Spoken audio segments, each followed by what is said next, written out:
नमस्ते। मैं प्रतिज्ञा हाजिर हूँ आप सबके सामने कहानी अगर तुम साथ हो के भाग 10 के साथ।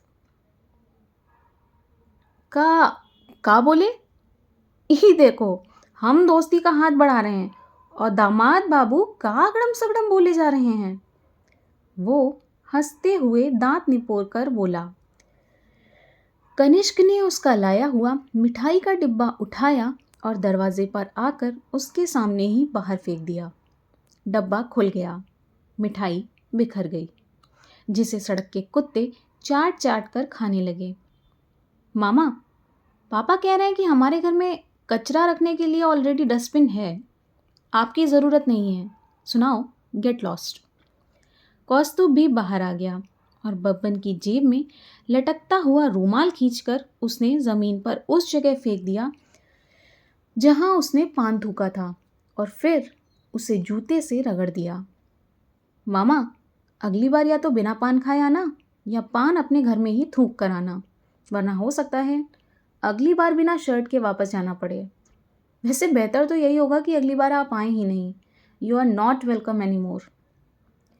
कनिष्क और कौस्तुभ ने एक दूसरे की तरफ देखा और फिर बब्बन से बोले, हम कभी भूलेंगे नहीं कि आपने हमारी मम्मा के साथ क्या किया था। तब हम छोटे थे, कुछ कर नहीं पाए, लेकिन अगर दोबारा वैसा कुछ भी हुआ तो हम आपको छोड़ने वाले नहीं हैं। बब्बन अभी भी हंस रहा था। कनिष्क और कौस्तुभ ने दरवाज़ा तो बंद कर लिया, लेकिन बाहर से आ रही उसकी आवाज़ उन्हें साफ सुनाई दी।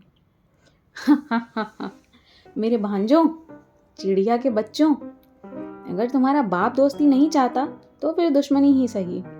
बहुत अच्छा किया ये याद दिलाकर कि हमको अपना मकसद नहीं भूलना है और हम अपना अधूरा काम पूरा करके रहेंगे। इतना कहकर वो चला गया, लेकिन हंसते मुस्कुराते उस घर को उदास और बोझिल बना गया। धृति रूही के पास खड़ी उसकी पीठ सहला रही थी। रूही की आंखों में आंसू आ गए। मम्मा, इट्स ओके, हम दोनों हैं ना। अब वो आपको चोट पहुंचाने की गलती दोबारा कभी नहीं करेंगे। कनिष्क और कौस्तुभ दोनों एक तरफ से आकर उसके कंधों से लिपट गए। रूही का पुराना दर्द उसकी आंखों में छलक पड़ा, जिसे देखकर रक्षित भी भावुक हो गए। पूरा परिवार लगभग कुछ वर्ष पहले घटी उस घटना को याद करने लगा, जिसने एक बार फिर से उस परिवार की कठिन परीक्षा लेनी चाहिए थी।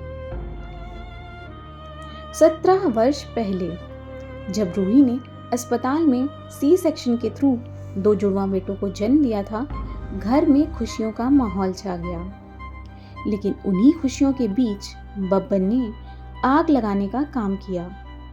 जब बिना बताए वो ना केवल अस्पताल में पहुंच गया, बल्कि रूही को जान से मारने की धमकी तक दे डाली। उस समय रूही के पिता रणदीप चौहान के दखल देने के बाद बब्बन अर्नब और रूही दोनों को धमकाते हुए वापस लौट गया। रूही, जिस दिन तुम्हें जान से मार लेंगे उसी दिन सुकून की सांस लेंगे। तुमने हमें जेल भिजवाया था ना, हम तुम्हें जिंदा नहीं छोड़ेंगे, याद रखना। रणदीप ने गुस्से से धक्का मारकर उसे अस्पताल से भगा दिया। एक बार फिर अपने लड़के के कारण उन्हें रूही और रक्षित से माफी मांगनी पड़ गई। बात आई गई हो गई। 2 बच्चों के आने की खुशी इतनी ज्यादा थी कि उस पागल बब्बन की बातों पर किसी ने भी ध्यान देने की जरूरत नहीं समझी। जश्न का माहौल जारी रहा।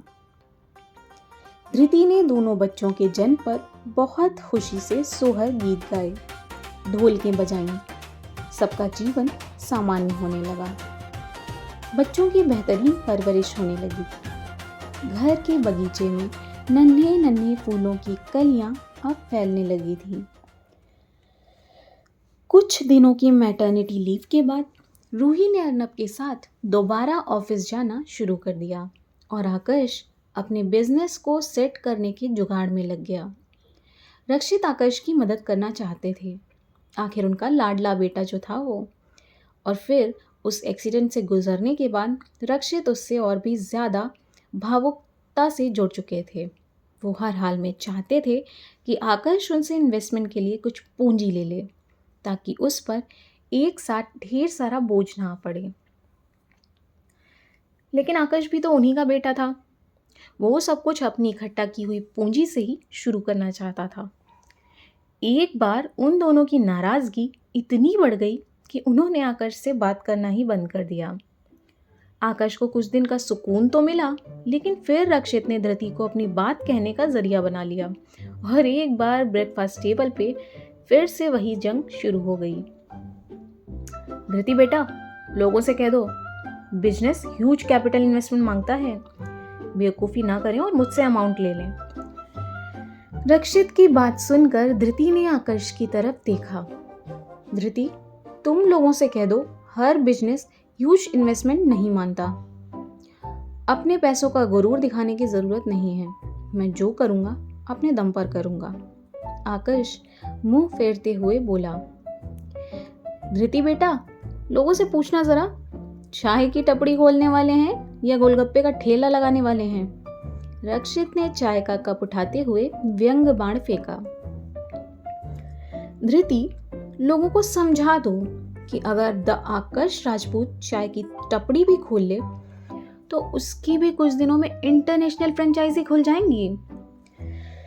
धृति चक्कर घिन्नी बनी, कभी रक्षित को देखती कभी आकाश को। किससे समझाती, एक ही तो खून था दोनों का। पापा कह रहे हैं तो आपको मान जाना चाहिए, पापा अनुभवी हैं, गलत सलाह थोड़ी ना देंगे। धृति, मैं डैड की सलाह लेने के लिए तैयार हूँ, पर पैसा नहीं। इनसे कह दो मुझ पर प्रेशर मत डालें। धृति बेटा, पापा जी रहने दीजिए। और कहा है ना, ये जब तक औंधे मुंह नहीं गिरते इन्हें अक्ल कहाँ आती है। आकाश की भौहें तन गईं। उसने चाय के कप के किनारे से झांक कर धृति को देखा। कहा, ऐसे कहा देख रहे हैं, पापा जी कह रहे थे ना हमसे शादी कर लीजिए, तब नहीं मिडको जैसा मुंह बनाए घंटे रहते थे, फिर आ गए ना लौट के हमारे पास। धृति धमकाती हुई बोली। रक्षित भी मुस्कुरा दिए। What मेडुका, excuse me, are you trying to compare me with a mere frock? आकाश की लंदनता को गहरा आघात पहुंचा। उसकी बात सुनकर धृति और रक्षित दोनों ही जोर से हंस पड़े। तो ये था कहानी अगर तुम साथ हो का भाग 10। जल्दी ही मिलते हैं कहानी के अगले भाग के साथ। तब तक के लिए धन्यवाद।